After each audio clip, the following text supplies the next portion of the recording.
Do you keep attracting narcissists? Do you run into people who literally know where to trigger you, how to trigger you, and get on your nerves? Then this live stream is definitely for you. Hello and welcome to our Facebook live stream, and I am extremely happy to be here and talk to you all. Going through a toxic marriage or a toxic relationship, especially when you are with a narcissist who is manipulating you mentally, physically, verbally, confusing you, and then acting like they have done nothing, and then going around and acting like, oh my god, I'm the victim, save me, I don't know what's wrong with this person is crazy. Literally, when they are doing that again and again, it's natural that you are walking on eggshells. It's natural that you doubt yourself and question yourself every freaking day. You question if you are crazy, you question if you are the person who has issues. It's because you've been feeling weird in your body, you've been feeling strange in your body. You've been working on eggshells, you feel anxious, you feel scared, you are trembling within. And literally it's the inner tremble, it's that inner shake, it's that inner fear which has been literally keeping you in a zone of confusion as what's really happening. How come they are triggering you and you are feeling an elevated sense of anxiety literally within? Is the problem in you? I know you've been thinking of this, but you know the problem, that traumatic feeling you feel in your body, that's the stored trauma from the mental and emotional or even physical torture that you are going through. The key to become a narcissist repellent, the key to repel these people away, is to realize that the moment a person, whether in your workplace, whether it's at home, or you're married to a narcissist, no matter where the narcissist is around you, the moment the narcissist is telling something, you can sense that, oh, you're getting triggered, like you're about to get pushed within, you're about to feel that trigger button is switched on, and you literally can't control that inner trigger anymore. You literally need to realize that I am feeling ashamed and I am feeling triggered, and that's why this weird sensation is happening in my body, but that does not mean something is wrong with me. Once you know this, you're going to show up differently, because once a person is telling you all those derogatory stuff and is insulting you, confusing you, gaslighting you, you're naturally going to start to feel shaken in your body. You literally are going to start to feel a lot of shame, guilt, confusion, and that internalization has to stop. In order to become a narcissist repellent, you need to stop internalizing the wounds that they are trying to inflict in. So the moment you don't let that wound through your heart space, the moment they can't touch your nervous system, the moment you've taken away that button from them that they were being able to push. So in order to become narcissist repellent, you need to really master your inner dynamics. Your inner realm, your inner dynamic has to go through a profound transformation and shift. The person outside can only trigger you because you are feeling ashamed. So it's time to really work on, why do I feel ashamed when that person does that? What about that person's action is triggering me? What is it that the person can make me feel ashamed about? What is it that the person can make me feel doubtful about myself? What are the areas in me where I'm already doubting myself? Once you know that for sure, that alright, these are my trigger points and this is how someone can trigger me, you'll start to naturally work on yourself. The more you work on those aspects, like, okay, these are the things that makes me feel ashamed. Why does it make you feel ashamed? Why does that feeling of shame, that feeling of guilt, that sense of inner tremble show up in your body? Why does it happen? What is that wound in you? Where else have you faced it in your life? Have you felt it in your childhood? Have you felt it in your school? Have you felt it in your workplace? When a person says dash, I start to get triggered and ashamed. So what is that dash for you? Fill that up. So whatever a person says and whatever that is that the person is saying, that is triggering you, that is making you feel ashamed, that is making you feel angry, that is making you feel sad. Understand that what is it that is making me feel sad? What is it making me feel upset? What is it that is making me feel anxious? What is it over here that is so shameful? And once you start to work on those aspects, you will show up differently because that button is not even going to get triggered.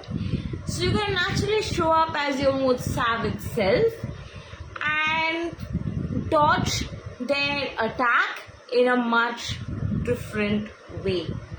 So here's an example from real life. So say your narcissistic husband calls you insecure, says that, oh, you're too insecure, you just do not trust me, because probably they have a wavering eye, they look at everything that moves, they flirt with everyone out there, and maybe they tell you that, hey, flirting is healthy. How can you even tell me something about flirting? It's not wrong to flirt. Maybe they are gaslighting you to that extent. And you've been questioning that, is flirting really healthy? Is flirting wrong? Like, what's happening? But in this example, the guilt in you is coming because they are telling you that, oh, you're so insecure. Oh, you're so close-minded. You're not that open-minded. You're not that liberal.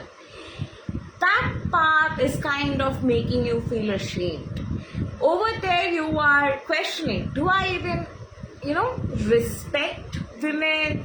Am I kind of insecure around other women? Am I the problem? So that is where you need to retrospect. So that is where when you retrospect, maybe you may have wounds of that. No, you don't really have problem with women. You're not a person who's insecure usually. You're not a person who usually gets jealous of every woman out there. But particularly in this relationship, the way the narcissist is behaving around other women is making you feel jealous. So you are not the person who's not open-minded. You are not the person who's closed-minded. You are not the person who's creating difference between two genders. You're not someone who's creating a worldwide controversy between men and women. You are not the reason behind why men and women don't gel in this world. And once you realize that, alright, this is where I am getting triggered from. This is why I am reacting and feeling insecure and I cannot protest and I'm even questioning if flirting is healthy or not. Because I'm kind of doubting that maybe I am not that open-minded. So alright, now that I know, I'm going to show up as that, hey dude, flirting is not healthy. It's really emotionally damaging. Like, yes, I really respect other women, but flirting with another woman, being married or being in a relationship is really disrespectful and really disrespectful for the woman, really disrespectful for the other person also who you're flirting with, because of course that person is not going to trust you because you're already married, like duh, and then you're flirting with another woman, like duh. So that's how you're going to show up instead. But instead you show up as that, oh my god, am I crazy? Am I the problem? Am I the insecure one? You're not the insecure one. So let's move on to another example. Say at work, you have a colleague who's narcissistic. And that colleague really makes you feel like the colleague is super superior and tries to teach you things or two and literally talks to you like, you can learn from me, I know so much more than you. Go within and see what about their action is triggering you. Do you think they are more successful? Do you think they are better at their work?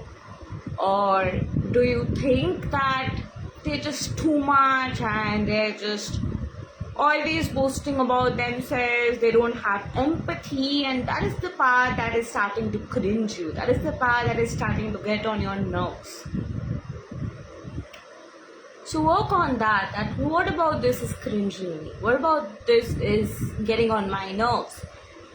So as you retrospect within, furthermore, you may realize that you really don't like it when people are boastful and behaving the way they are and acting like they're all knowing. It literally gets on your nerves because they kind of make you feel underconfident. They make you feel like doubt your own capabilities. So alright, so what is it that they are doing which is making you doubt your capabilities?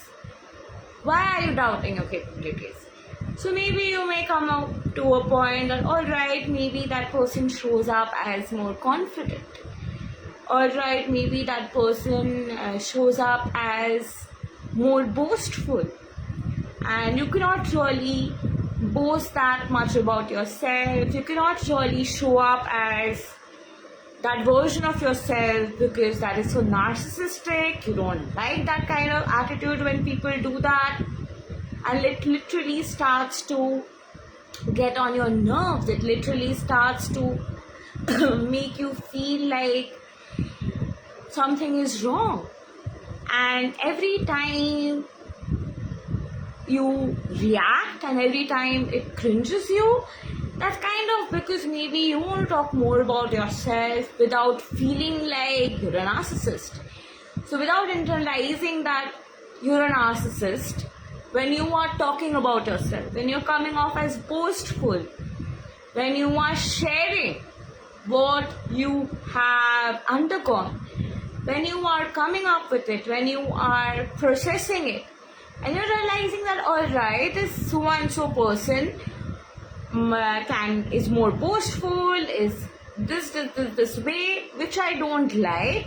So again, ask yourself, is there something in this person's characteristics which I want to internalize? So maybe, as I said, they are boastful. They are really talking about their accomplishments a lot in this example. So is there a part of you who's not at all talking about your accomplishments? Can you talk a little more about your accomplishments by balancing it out? Can you be more boastful of yourself without feeling like, oh, I'm such a narcissist. I shouldn't be proud of my own accomplishments. So can you imbibe in a little bit of pride in your consciousness? So when you do that, what will change is that when you again show up in front of that colleague, when the colleague is coming off as like, oh, I'm the expert, I know everything, you're also going to show up like, oh, really? Even I am the expert of this. Like, let me teach you a thing or two. This personality will show up then. And the reason this personality is showing up is because you're not getting triggered. Previously, what was happening is that you were getting triggered. The person showed up as like, oh, I am the savage, most best expert in your office. And you're like, God, again this person started.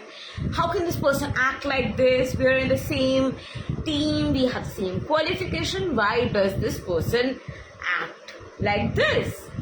Before you used to get angry, like, why?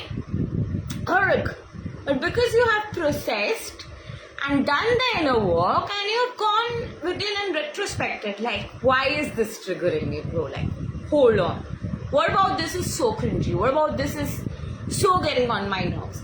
As you process that and work on the aspects. For example purposes, we talked about that.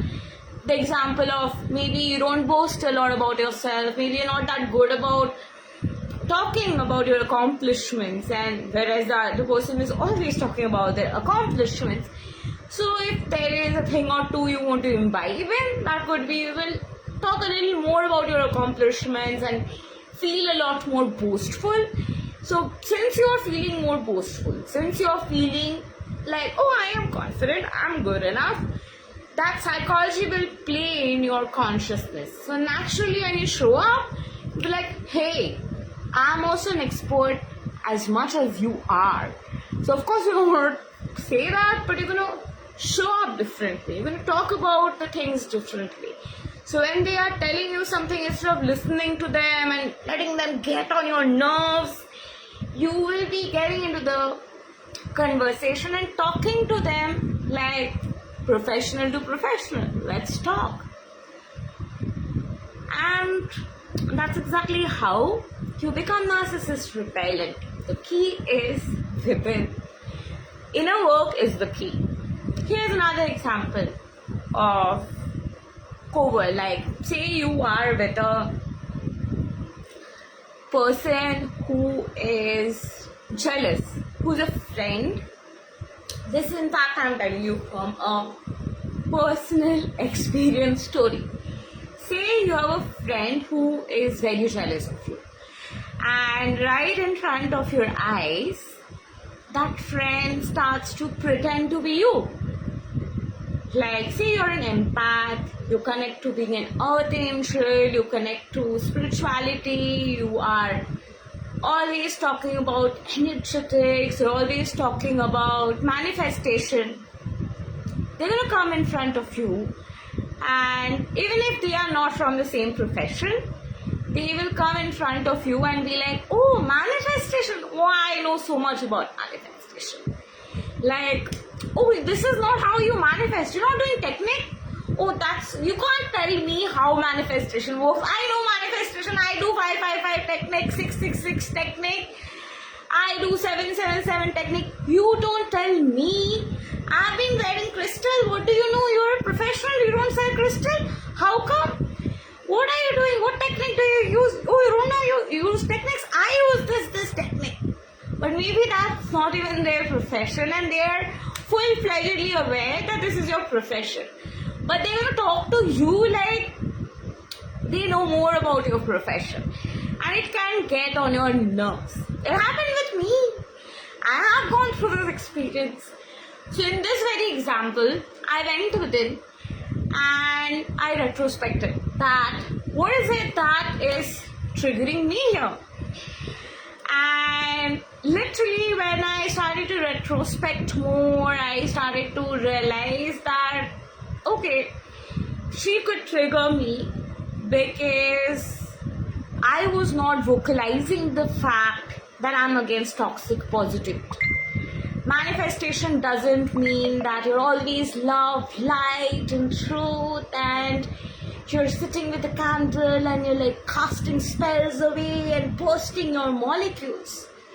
It also means that you're aware of where you're dwelling, what's going on, heal what's happening, and then move towards the dwelling state.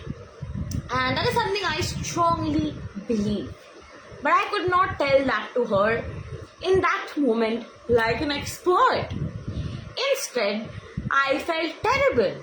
I felt like, how can she talk to me like this? Why is she talking to me like this? Why is she behaving like a sociopath? Why is she behaving like a psychopath? And this, why is she doing that? Why that person does that? That blame game comes from anger. I was aggravated. I was angry. Like, bro, do you even know how many success stories I have with the techniques I do? So I know what works. But I could not tell that to her. Inside me, I was like, oh, do you know? But in that moment, I did not verbally tell that. I was like, why is she behaving like me? Why is she pretending to be me? I was like amazed, like, how can she behave like me in front of me and confuse me? And later I realized, okay, she's a narcissist. This is how they behave. She was doing it on purpose. So what do I do? So I went within, I walked through that process. I literally sat with my emotional aspects. And next time when I spoke to her, I spoke up. I literally told her that, dude, you also have to listen to the other person. You can't just go on saying what you are good at and blabber, blabber, blabber by disrespecting the other person, because see, you're an astrologer and I just completely disregard that, what you know about astrology, and I start chattering about, oh, Rahu, Ketu, I know this about astrology, that about astrology. How would you feel? You wouldn't feel good, right? So it's that way. So to maintain friendship, to have conversation, we need to have conversation. We cannot be having conversation where you're trying to teach me and make me feel like, oh, listen and shut up, I'm going to tell you what 555 technique is. And she was like, alright, I get it, but I wasn't doing it on purpose. I don't know why you felt it. But I had said that. And every time any interaction happened and she was kind of going in that zone, I'm gonna show up rather as a professional than hide. So for example, later when she talked about 555 technique, I'm like, yeah, that's good, but it's also about the state, and more you master your inner work and more you hold states, it's even one time you write, you can manifest. You might not have to write 555 times then. So do you see the shift? And the shift happened because I had to change something inside. I did not have a narcissistic repellent holy water to sprinkle everywhere.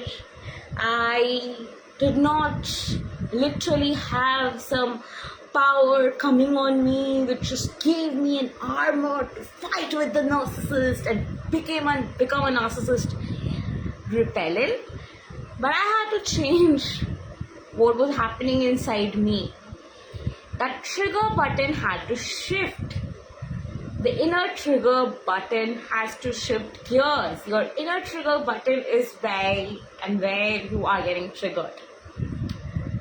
Everything is already done. Like, we're already living in the end state, honestly speaking, because you already have manifested that you desire. You want that house, you want that job, you want that career. It's already done. Between you and your desire are steps to be taken internally which will project out externally. For example, you want to invest in a particular property and you already have the fund for that. So you just have to go to that physical location and book that property for yourself. You're looking for a particular type of property with specifications. As you visualize it or you become aware of it, like, alright, I'm aware of this kind of property I'm looking forward to, and these are my specifications. As you literally become fully aware of it, not just because of your visualization, but also because of your frequency, you're gonna be in a zone where a lot of such properties are showing up in your feed. Maybe you're getting advertisements of property sellers. That's when you have to click and take that inspired action of showing up in that desired property, and then you're going also, you're imagining and feeling like, oh, I'm going to that place and closing that deal. But all you had to do was take the action of clicking that link and showing up and going forward. Similarly, if you want to manifest money from a successful career, you want to be famous in a particular way and you want to thrive in your own niche or industry, you need to show up and take the inspired action. even posting contents of just writing it down is work. And that also has to be crafted in a way that you're talking to your ideal client. So for that also you have to allow yourself to have the information and then take the inspired action to show up. The concept of even, I get paid to exist is where you embody that consciousness of being and doing that something for which you're getting paid to exist. So I get paid to exist to cast spells. Casting spell is again work. I get paid to exist for coaching. Coaching is the work that you're doing, which you also have to learn and nurture the skills of, right? Or even if you're you've learned it from life, you have become a life coach from the experiences of life. Even then, realization of the different aspects of life. Even when we are shifting something through energetics, say you have to change your thoughts and retrospect within and create that shift outside. In this case, the inspired action is to go within. So everything that you desire is already manifested. You just have to get it and receive it for yourself. You already have the house that you desire. Get the keys. You already have the money that you desire. Ask for it. You have received the money that you desire. You're visualizing that, the money has come and everything has come. So go ahead and show up and ask for it. Go ahead and show up in places where you can ask for it. Like literally have a product to offer so that you can be paid. So paid to exist is again a concept where you have to move and take an inspired action. Likewise, to repel a narcissist, also certain internal actions and also external actions has to be taken. Like you are in a domestic violent marriage, work out of the marriage. Isn't that so obvious? And I know that trauma bonding can hold you captivated and make you feel like I want to be with this person. Even if this person is abusing me, the person is abusing me from love. I have been there. But process it again internally, unless and until you process it mentally and emotionally, you can't even work out. So what is making you feel like abuse is love?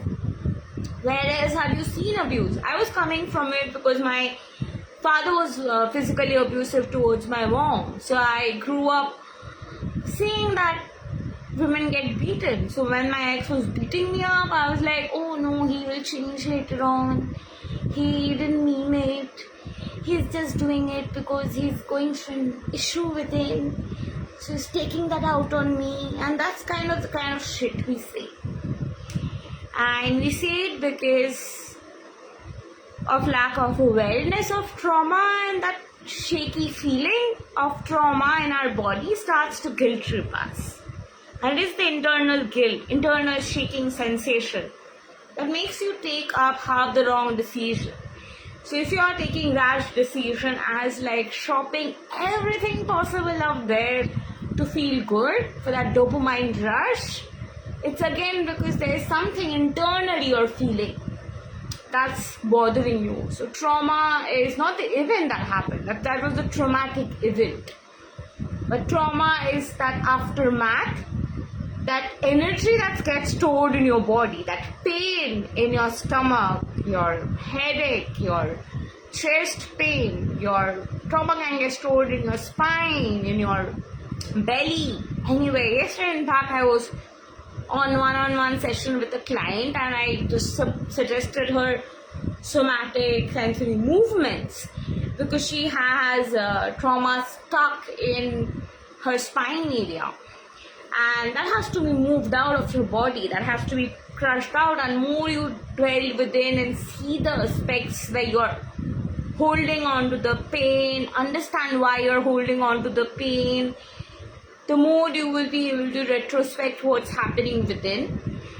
And the more you have what's happening within in control and more you have clarity inside, the outer world is going to be a miraculous reality pushed out. Everything in the external reality is going to just fall in place just like that when your internal reality is working just fine. So there's nothing to change from the outside. You literally have to go within and retrospect through, what about this situation is bothering me? And what are the emotions coming up? Where else have I felt it? And what do I want? How else can I see it? What is making this belief so strong? And what do I do now that will change this, which is in my hand? And how do I want to recreate it? That's it. That's all you got to do to shift what's going on inside the inner hotspot and liberate yourself and change the trajectory of your life. So it's never about the person outside who has to change. You have to change how you're showing up. Your vibe has to change, and for your vibe to change, your thoughts and emotions have to change. What is in the consciousness? It's your thoughts, vibrations, sensations, emotions, your entire perspective. And your entire perspective can only change when you're having an internal shift of realization. An inner retrospection or self-retrospection is the only way to literally have that inner change of perspective. So self-retrospection is not only done by yourself, it's not only a self-regulatory process, but you can also do it with others.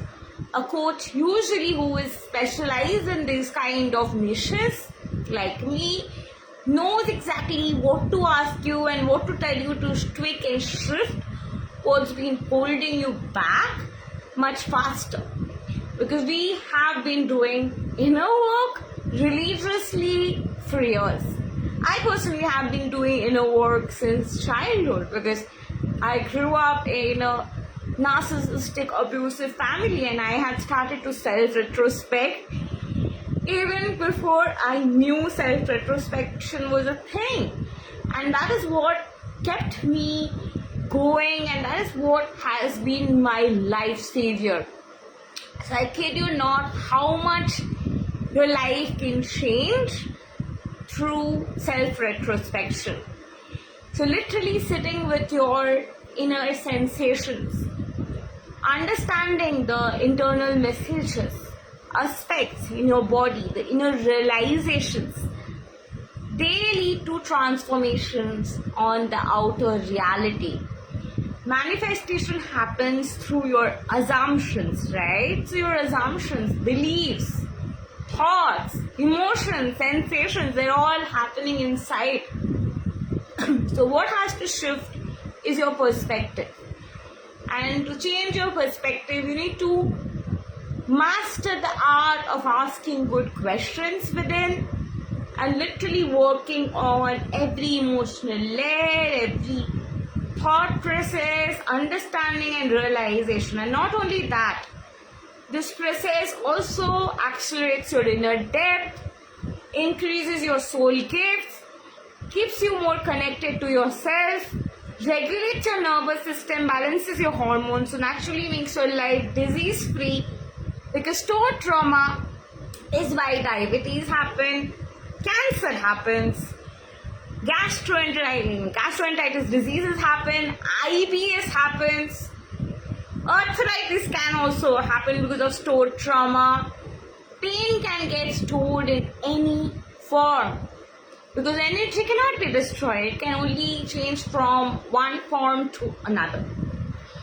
So in order to really not have that stinging energy in your body is to self-retrospect, and self-retrospect widens your mind, increases your thinking capacity, gives you remarkable ideas, makes you more productive, lets you do everything more efficiently with more ease, makes you a master at multitasking. and literally gives you so much of clarity that you can be a good orator, your confidence level increases, and it's all because more you self-retrospect, the more clarity you have, and the more your inner and outer reality is merging, the more you are becoming an integrated embodiment of your own realizations, beliefs, values, and understanding. And more you embody it, you emit it like a frequency, because you attract who you are. Not what you think, not what you want, but who you are. So in order to attract that you desire, be that. And in order to be that, retrospect what's happening within to shift to that state of being that. Not like, I'm rich, I'm rich, I'm rich, I'm rich, I'm rich. It won't get you rich. Like imagine you are just there at home, you do nothing. You wake up in the morning and you're like, I am rich, I am rich, I am rich. Like, make a I am rich rampage and sell it. You'll become rich. Ideas. And these ideas can come when you retrospect. If you're like a blindfolded person and who are like, alright, if I mix, this is why I kind of stopped doing spells, because I used to get questions like, ma'am, how many droplets of cinnamon do I drop in this? How many parts do I break the cinnamon in? And literally I was like, I just didn't know what to say. With my sense of humor and sarcasm, I literally had to control. And with that control zone, as like manifestation coach, mental health coach, resonates more. Because I literally didn't know what to answer. Like, are you kidding me? Are you kidding me? So, but then, this is it. Like, people really think that if I mix 5 spoons of sugar in water and then put some lizard's toilet in it and then put a lot of rosemary, thyme and churn it and move around it 8 times an infinity symbol, I will make billions of money. And if you believe that, go ahead. Spellcasting industry is thriving. You have no idea how many requirements I get for ma'am, do you cast spells? Ma'am, do you cast spells? Ma'am, do you cast spells? And my subliminals sell like crazy. So if you have been thinking of making subliminals, if you have been thinking of casting spells, go ahead and do that. There's no judgment in it. But manifestation is not about how many drops of what you put and then churn it and then it'll happen. Because you believe that's working, that's why it's happening. It's more like placebo, nocebo. If I believe that this water, now that I'm drinking it, more money is coming to me. It will, because I believed in it. And that's placebo. Nocebo is like, if I do this, something wrong will happen. No. The no in it will help you remember it. Nocebo. Something wrong will happen. And placebo is like, if I do this, something positive will happen. So, placebo your life and allow everything to work in your life, but don't be blindfolded. If you're blindfolded, you'll never be touching self-awareness. And without self-awareness, self-concept is going to take you years. Like, I have tried self-concept work and I have also tried self-awareness work. And working on my self-concept with self-awareness was so much more easier actually. For example, if you are thinking, I'm not good enough, and you are applying self-concept to be like, oh, I'm good enough, I'm good enough, I'm good enough, I'm good enough. You buy yourself rose quartz, you keep yourself immersed in a water filled with petals and wine, and you shimmer yourself with that, you wash your hair with milk, still you're feeling like shit with it. And that's because you are only trying to cover it with plastic. It's more like you have a cut, and instead of putting ointment in it, you're just trying to take pills to heal that cut. So it might heal, it may take longer duration than literally applying some medicine on the cut.